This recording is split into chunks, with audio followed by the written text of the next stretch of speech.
All right, we're going to start talking about compounds, and you guys have already watched screencast number 1 for Unit 3, Lesson 4. So we're going to start talking about compounds, how to count the atoms in a compound, etc., etc. Everybody ready? All right, first thing you need to know is that elements combine to form compounds, similar to the way letters combine to form words. There's only 26 letters in the alphabet, but there's millions of words in the English vocabulary because you can take those 26 letters and you can combine them in all sorts of ways to make all sorts of different words. It's the same for chemistry. You have 92 naturally occurring chemical elements, and you can combine those in a lot of different ways to form many, many, many compounds. Okay? Examples of elements. Where can I find all elements? On the periodic table. Okay? Give me some examples of compounds. Sure. Water, H2O. Carbon dioxide, CO2. Anything else?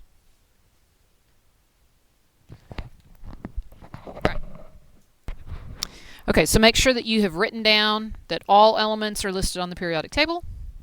I gave some examples: hydrogen, lithium, gold, uranium. I mean, I could have listed a bunch of them because anything on the periodic table is an element. And then I listed a few examples of compounds: carbon dioxide, water, table salt, etc.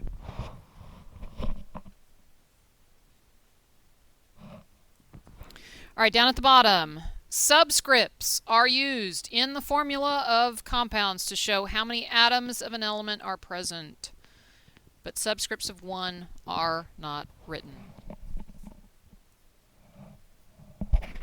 Okay, subscripts are used in the formula of compounds to show how many atoms of an element are present. Subscripts of 1 are not written. Are we good? Okay, we're going to go to the next page. Okay, so I wrote that subscripts are always written to the lower right of the element that it goes with. Sometimes subscripts are found outside of parentheses. In this situation, the subscript applies to everything inside the parentheses. Just like if you had like 3 and then parentheses in a math problem, the 3 would multiply everything in the parentheses. Same thing. Okay? So in this situation, the subscript applies to everything inside the parentheses. All right, I gave you a chemical formula, Mg3, and then in parentheses PO4, and a 2 outside the parentheses. First of all, the 2 outside the parentheses means you're going to multiply all of the subscripts inside the parentheses by 2. How many total magnesiums do you have? 3, because the 3 goes with the magnesium.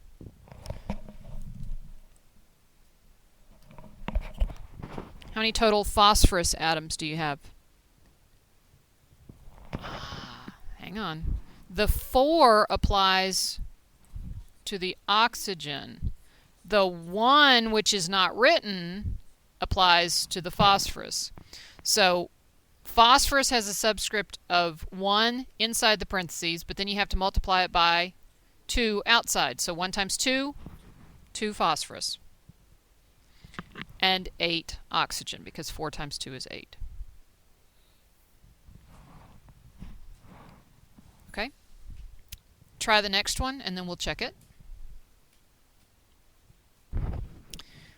All right, this is ammonium sulfide, NH4 in parentheses with a 2, and then S.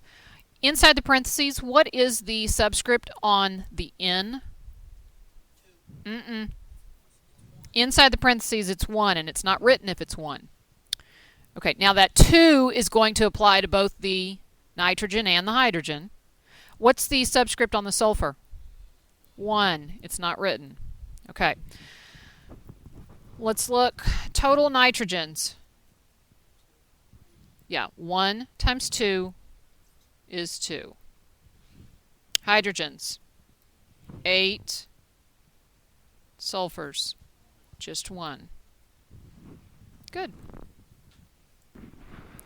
All right, I have C6H12O6. This is one molecule of glucose. I don't really expect you to have that memorized. Glucose is blood sugar, basically. Your body breaks down the substances that you eat to supply cells with glucose. How many carbons? How many hydrogens? How many oxygens? All right. 6, 12, 6. NaCl. I told you a little bit ago what this was. This is table salt.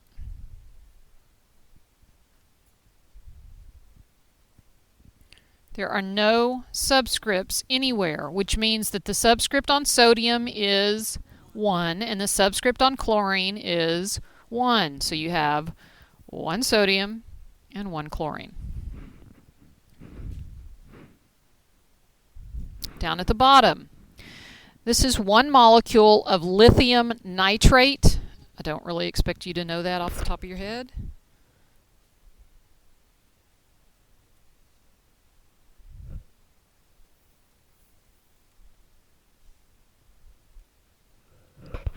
What is the subscript on lithium? The subscript on nitrogen? Subscript on oxygen. Okay, so there are 1 lithium, 1 nitrogen, 3 oxygens. Okay, guys, on this page, we had 1 molecule of glucose, 1 molecule of table salt, 1 molecule of lithium nitrate. But what if we have more than 1 molecule?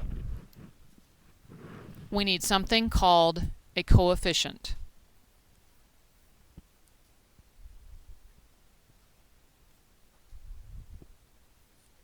Okay.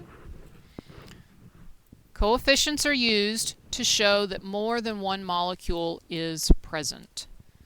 For example, if I put a big 3 in front of my formula for glucose, that means I have 3 molecules of glucose. Got it? And when calculating total atoms, you have to take the coefficient and multiply it by the subscript or subscripts. Because remember, you can have more than 1 subscript affecting an atom if there's like a subscript outside of parentheses, right? Okay, so to get the total number of carbons in this situation, you have to say coefficient of 3 times subscript of 6 for how many total carbons? 18. Total hydrogens, coefficient of 3 times 12 hydrogens, and that's going to be what? 36. All right, do oxygen on your own.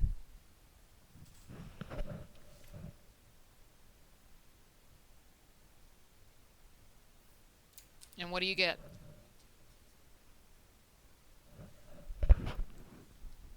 Okay. Similar to subscripts, coefficients of what are not written? Single ones. Singles would be what number? 1. Coefficients of 1. We don't write coefficients of 1. Okay? All right, looking at the first one, I have boxed the coefficient of 3.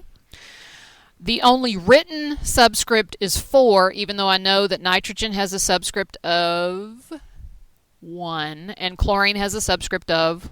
All right. How many nitrogens total? Yes, because you take your coefficient and you multiply it by your subscript. 1 times 3 equals 3. Hydrogen, how many total? 12, because coefficient times subscript. 3 times 4 is 12. How many chlorines? 3, because the coefficient is 3, subscript is 1. Everybody okay with that? Okay. Next one. How many bariums? Just 1. How many carbons? Yes, because I take the 2 inside the parentheses and multiply it by the 2 outside parentheses, and that is 4. Hydrogen. Yes, 3 times 2. Oxygen. 4, because it's 2 times 2.